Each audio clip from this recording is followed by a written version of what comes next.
Hey there, it's your old pal, Mr. Cook, and we're here to go over the, let's see, the test review, right? So let's go ahead and go over that. Where are we? Practice 6. Here you go, test review. Okay, so Unit 2 is about like finding the derivative of stuff, using all of our derivative rules, and using chain rule, product rule, quotient rule, and all that fun stuff. So the first question says to find the derivative of this big long function here. And since this is a bunch of like functions adding together, we're just going to find the derivative of each individual function and then add them together. So with the first one, right, if we want to take the derivative of 3x to the fifth, we're going to use the power rule for this one. So the power rule tells us that if we have like a variable with an exponent power, power goes to the front, so 5, and then we still have that 3 there. And then you subtract 1 from the exponent power, so 5 minus 1 would be 4. And then, you can make it look nice because I'm sure that you probably all realize that 5 times 3 is 15. So you can like put a 15 there if you want.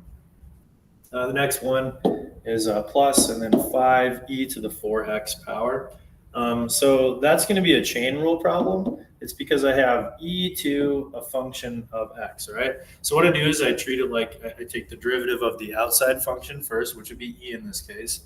And the derivative of e is just itself, so it's going to be e to the 4x. So no change with the exponential functions. You're going to see that pretty regularly whenever we do a derivative with an exponential function.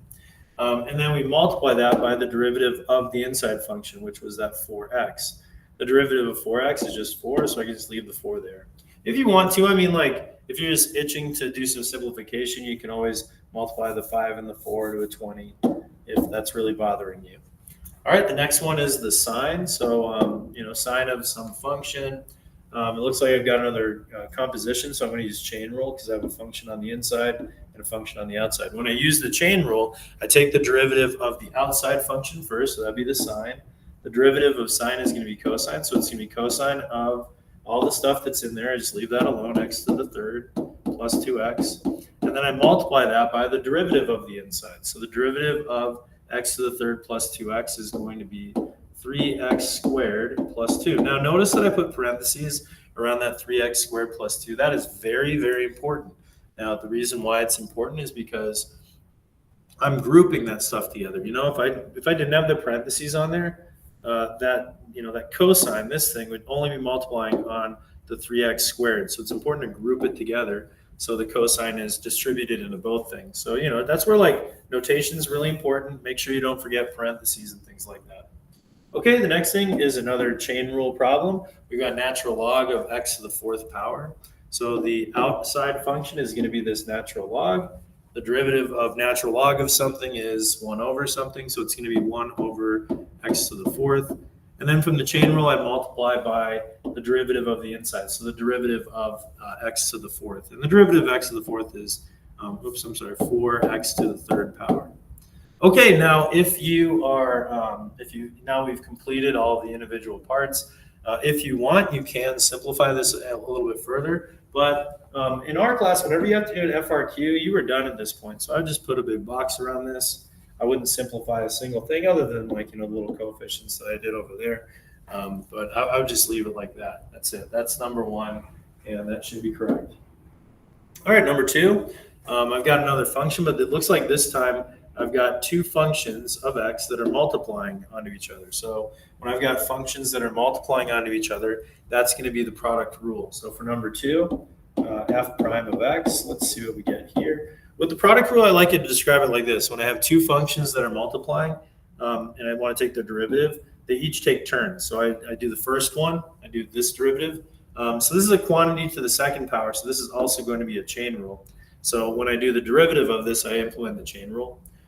So I use the exponent power. That's the outermost function. That goes out front. So 2, and then times 3x plus 4. And then I raise it to the power of 2 minus 1, which is just going to be 1. And really, I don't need that first power there at all, do I? Because anything to the first power is just itself. And then I multiply that by the derivative of the inside function, that 3x plus 4. The derivative of 3x plus 4 is just 3. So I just have a 3 there. Okay, and then I multiply that by the original function of the other one, so tangent of tan of x to the third. And I'm done with the first part of the product rule. Now I've done this derivative, so now it's the other one's turn. So now I'm going to take the derivative of this thing, tangent of x to the third. And when you know it, it's another chain rule. The outside function is tangent, the inside function is x to the third. So I go ahead and use my rule, the chain rule for this part of the derivative. So the derivative of tangent is secant squared, so that becomes secant squared of x to the third. And then the chain rule says that now I multiply that by the derivative of the inside function, which is going to be 3x squared. And then the other part of the product rule says that now that I take this derivative, I've got to multiply that by the other original function, which is going to be 3x plus 4 raised to the second power. Now this looks pretty brutal, right? But the nice thing is that I just asked for the derivative. I didn't ask to simplify it. So you can just stop right there. There is your derivative, and you can move on with your life. Okay, so that's number 1 and number 2. Let's see, and how many do I want to do on this video? Maybe we'll do the first 4 problems and just go a couple problems at a time from there. Keep the videos kind of short. All right, so for number 3, it looks like I've got a function in the top and a function in the bottom. So that means that if I've got a fraction of functions, that's going to be a quotient. And so I need to use a quotient rule for writing quotient of functions. All right, so easy enough. Now I'm going to go ahead and do that. So let's see, the quotient rule is kind of weird. You can also, like, if there's a pattern and you can memorize the pattern, but if that's really like not your thing, like maybe you're really better at product rule, you can always turn any quotient into a product if you just simply take the top function and then multiply it by the bottom function, but with one little tiny change. So the bottom function, but then you have to raise that to the negative first power. Oftentimes, doing this method requires you to use the chain rule. So if you're comfortable using the product rule and the chain rule and not really great with memorizing patterns, this could be an option for you. I would like to actually do the quotient rule on this one. So I'm going to use that, but feel free to use the other method, the product rule, if you wanted to for the other problem. Okay, anyways. So the quotient rule goes something like this, all right? So there's this little pattern that we had in the notes that goes low d high minus high d low over low squared, or divided by low squared.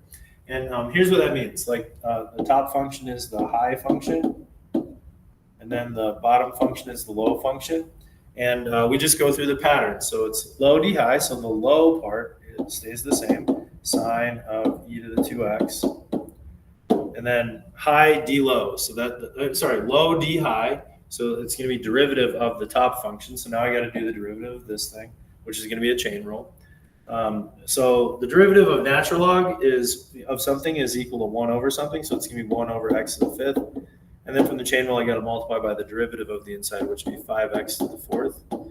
So that is low d high, and then minus, and then it's going to be high d low.